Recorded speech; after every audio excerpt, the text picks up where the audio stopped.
जय हिंद दोस्तों। आज एक सेना के नायक की विधवा पत्नी ने अपना हक 20 साल बाद लिया, यानी कानून भी बदलवाया और हार नहीं मानी।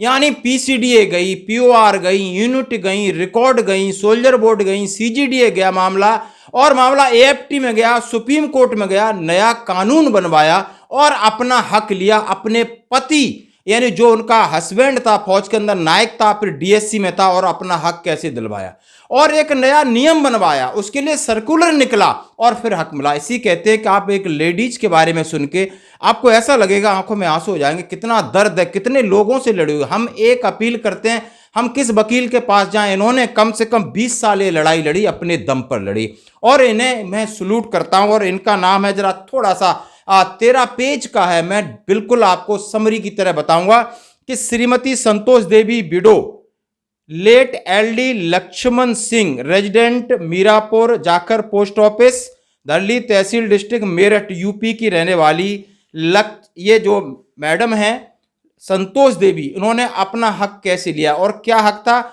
और उन्होंने केस किया। उस केस की सुनवाई 8 अगस्त 2023 को खत्म हुई है। 2004 का केस लगभग 19 साल से ज्यादा लग गए, लेकिन छोड़ा नहीं। हर जगह दरवाजा खटखटाया, सुप्रीम कोर्ट तक गई, लेकिन अपने पति का हक लेके रखा। इसको कहते हैं महिला, इसको कहते हैं वीर नारी, असली वीर नारी इसलिए। और उन्होंने सबको पार्टी बनाया, पीसीडीओ को पार्टी बनाया, सीजीडीओ को पार्टी बनाया, डीएससी रिकॉर्ड को पार्टी बनाया, आर्मी रिकॉर्ड को पार्टी बनाया, चीफ ऑफ आर्मी स्टाफ को पार्टी बनाया, मिनिस्ट्री डिफेंस और सेक्रेटरी को पार्टी बनाया। 7 लोगों के खिलाफ उन्होंने केस दायर किया। 7 एजेंसी हैं इसके अंदर बड़ी बड़ी। क्या केस था, जरा हम थोड़ा सा इस पर डालते हैं।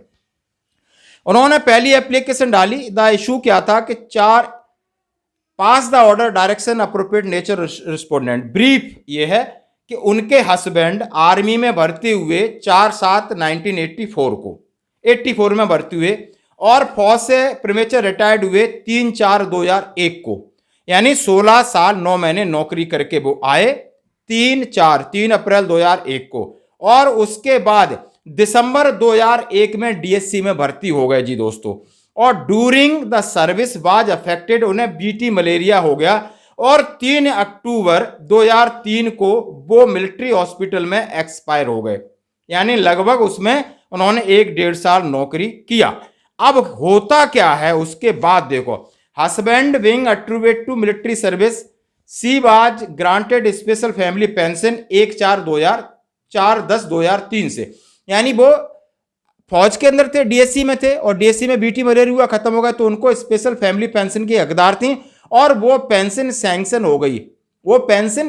हो गई। और फिर क्या होता है, और क्या हुआ कि granted special family pension, her ordinary family pension from army was stopped due to policy constraint at the time. लेकिन ये पेंशन तो शुरू कर दी, लेकिन आर्मी में जो रिटायर हुए थे उसकी जो फैमिली पेंशन मिलनी थी वो बंद कर दी। यानी हक क्या था, यानी अब उन्हें डीएससी वाली तो मिल रही है special family pension, special family pension की वजह से जो सर्विस फैमिली पेंशन मिलनी थी वो बंद कर दी। अब मामला किस तरीके से जाता है, हर एक लोग इसको डिनाई करते हैं, वो हर एक से लड़ती हैं और आगे बढ़ती हैं, और सुप्रीम कोर्ट तक जाता है, फिर अमेंडमेंट आता है, और फिर अपना हक लेके रखती हैं। और हक दिलाने वाले वकील का भी नाम आपके साथ जोड़ूंगा। इन्होंने कहा तो उन्होंने किया कि grant of honorary family pension, but despite sending numerous reference letter was known that case relate to payment to dole family pension was under consideration the MOD ने कहा कि 2 फैमिली पेंशन का कोई प्रावधान नहीं है। Grievance of the applicant is the outlet the डोल family pension, सारी चीजें उन्होंने डाली, और उन्होंने पूरा बताया कि मैंने डीएससी में उनका पीपीओ निकला 2004 के बाद, फर्दर चीज हुआ, फिर आगे वो केस के लिए लड़ती हैं।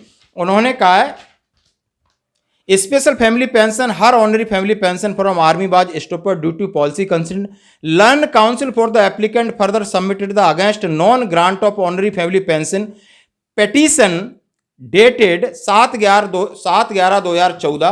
पहले पिटीशन दायर करने से पहले हर जगह एप्लीकेशन दी, सब जगह भटकी, नहीं मिला।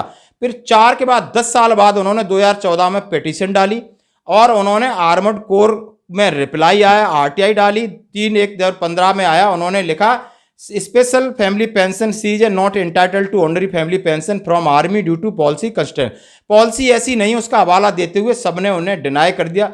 सीजीडीए गई, सबने डिनाई किया, सब जगह डिनाई करते करते करते करते और ये केस लगातार आगे चलता गया। फिर लखनऊ एएफटी में गया, पीसीडीए के रेफरेंस में आपको सारे चीज हैं 13 पेज के, सब जगह उन्होंने डाला। अब आता है कि क्या बनता है। Learned counsel for the respondent further submitted the previously there was no provision for grant family pension order of the subject. Now dual family pension has been allowed to family the deceased soldier. The terms of policy letter dated 8/7/2019 as per which dual family pension has been made effective from 24/9/2012. It was further submitted that based PCDA circular number 626 cited on 19 August 2019 armoured corps record. यानी फिर ये 626 आपका PCDA बनाया गया और इसका हवाला देके और आर्मड रिकॉर्ड को भेजा। क्या कहता है ओआईसी को, सीधा रिकॉर्ड को 626 PCDA implement of the government decision regarding government of dole family pension ordering the family pension in military service as well special family pension in military regulation। नया regulation बनाया, फिर उन्होंने उनको दोनों पेंशनें अभी सैंक्शन हो गई हैं। ये बात खुशी की बात है।